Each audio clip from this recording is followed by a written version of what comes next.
تم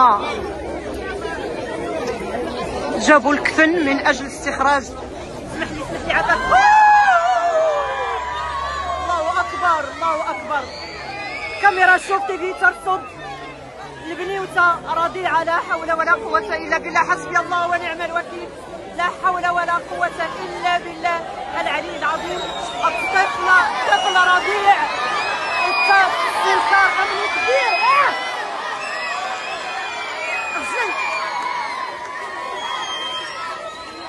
استنكار امني كبير مشاهدينا الكرام. سخط ديال الساكنه، سخط ديال الساكنه، سخط كبير، سخط كبير ديال الساكنه مشاهدينا الكرام. منظر مؤلم، منظر أليم جدا، منظر محزن. طفل رضيع داخل حاوية الأزبال. حسبي الله ونعم الوكيل ولا حول ولا قوة إلا بالله. الله يحفظك يا حبيبة.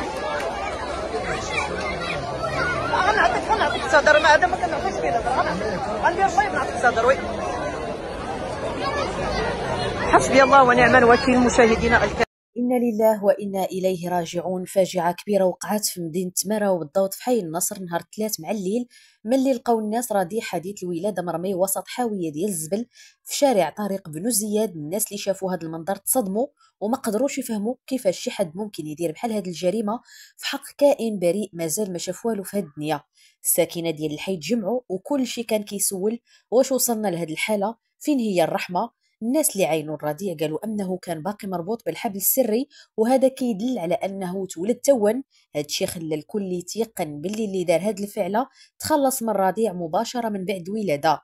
من بعد ما توصلوا الناس بالبوليس جات عناصر الامن الوطني بسرعه وداروا تحقيق في المكان وبداو كيقلبوا في الكاميرات القريبه والناس اللي شافوا شي حاجه باش يقدروا يوصلوا للمتورطين في هذه الجريمه البشعه.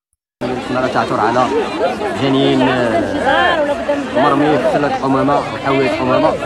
فكما كتشوفوا باش يهزوه يهزوه وبنيته.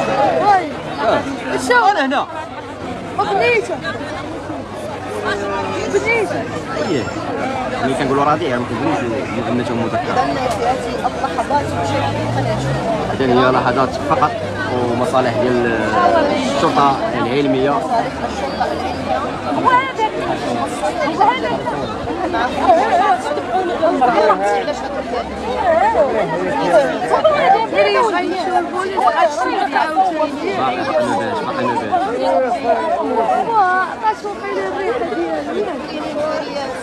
ريحته واقيلا، ريحة الجد.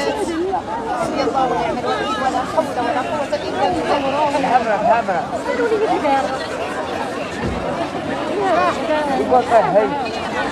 لما حي إذا وقف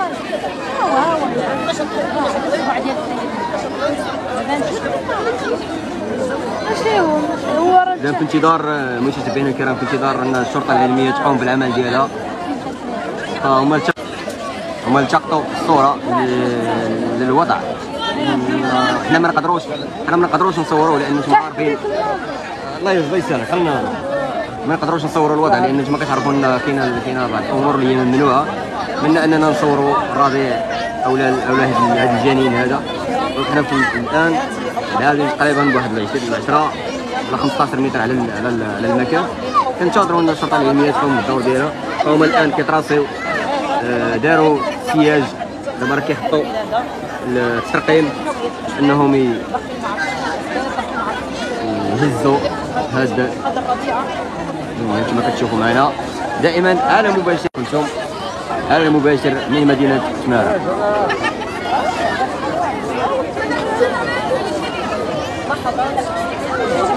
بنتي يا ولد شوف كذبتي عليا صاحبي. والله انت راه باغي تشوف هذا الشيء هذا. انظر يحس في الخاطر. رضيعه ما كيبانش راه تحت قوا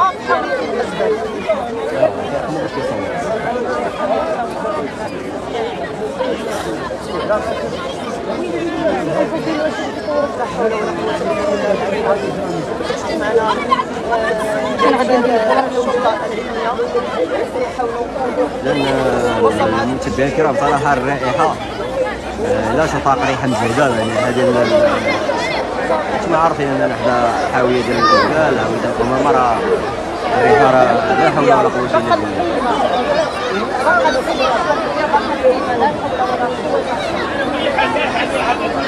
بالله. لا بريئة لا ذنب لها.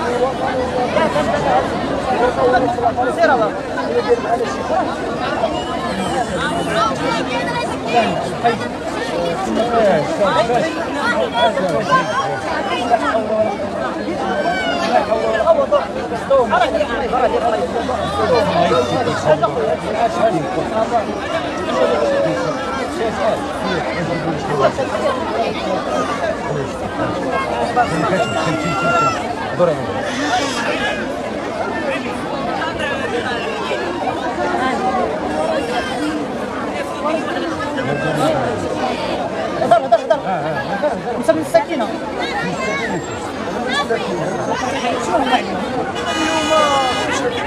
اليوم انا وليداتي باش نسمع هاد الفريقه هادي تنجري بحال هكا تجرب هاد الشيء الدنيا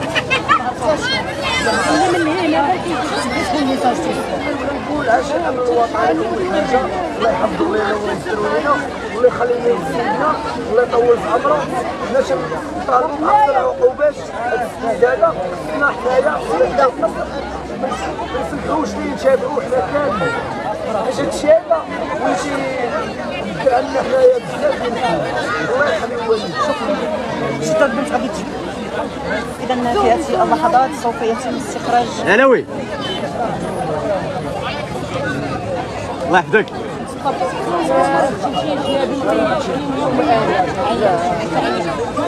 العلمية في هذه اللحظات كيبدوا البصمات من أجل إذن في هذه اللحظات المشاهدين الكرام مشاهدينا الكرام سوف يتم نقل ما تفعليش بنتي.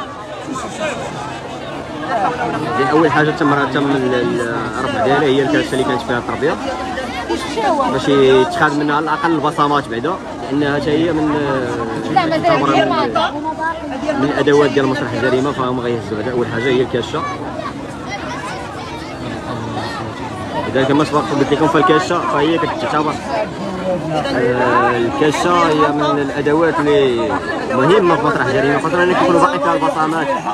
عين الله يا ربي تاخذ الحق، يا ربي تاخذ الحق، يا ربي تاخذ سخط كثير من الساكنه لان الامر مؤلم مشاهدينا الكرام. الساكنه تيستحقوا هذا العمل، هذا عمل عمل غير انساني بالمره.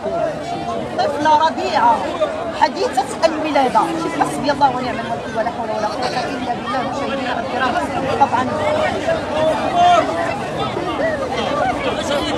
شكرا.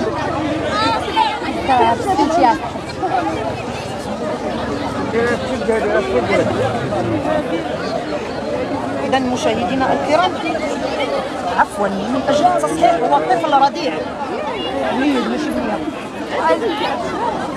تم التأكد من الخبر الآن، هو طفل رضيع.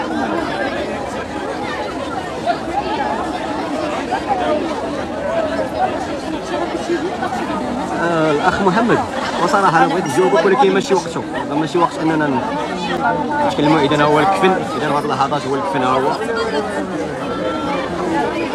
اذا تم جابوا الكفن من اجل استخراج. اسمح لي عاد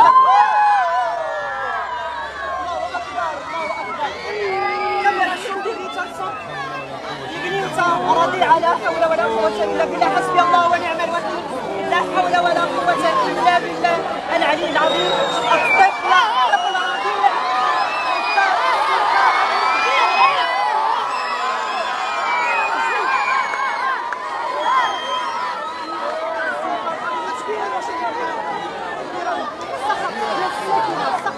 كيف ما شفتوا معنا من بعد اللحظة اللي دازت على المباشر أنهم كيجبدوا الدري من حاوية ديال الأزبال، الدور الرضيع للمستشفى باش يدوز الفحوصات ويتلقى الرعاية اللي محتاجها، والطاقم الطبي قال باللي الحالة ديالو مستقرة ولكن خاصو متابعة طبية دقيقة، خاصة وأنه بقى في البرد وفي وسط الأزبال بلا أي حماية. هاد الواقعة رجعت النقاش الكبير على ظاهرة التخلي على الرضع في الأزقة والزناقي، وفتحات الجرح اللي مازال كينزف في المجتمع المغربي، واللي هو أزمة القيم والمسؤولية. كاين بزاف ديال الناس اللي كيقولوا أن السبب في هادشي هو العلاقات الغير الشرعية وعدم التوعية، وزيد عليها الفقر وقلة الوعي الديني. كاين اللي طالب بتشديد العقوبات على أن أي واحد كيتخلى على وليد بريء، وكاين اللي كيقول خاص الدولة توفر مراكز إيواء خاصة بهاد الأطفال باش ما يبقاوش يتعرضوا للخطر، وكاين اللي نادى بضرورة تحسيس الشباب وخدمة التربية والتوجيه. من التعاليق اللي كتبوها الناس على مواقع التواصل الاجتماعي، قالوا فين الرحمة، علاش ما خلوش في باب شي مسجد، قالوا علاش ما خلوهش في باب ديال شي مسجد ولا شي مستوصف. وقال واحد اخر كنتمناو يتربى في دار فيها الحب والحنان، خاص القانون يطبق بقوه على اللي دار هاد المصيبه. واش الناس ولاو ما كيخافوش من الله؟ بزاف ديال الاصوات كتقول باللي خاصنا نراجعوا بزاف ديال الامور في المجتمع، من بينها دور الاسره والتعليم والمسؤوليه الجماعيه في حمايه الاطفال، خصوصا الرضع اللي ما عندهم لا حيله لا قوه. شكرا لكم على حسن المتابعه، تبقوا على خير.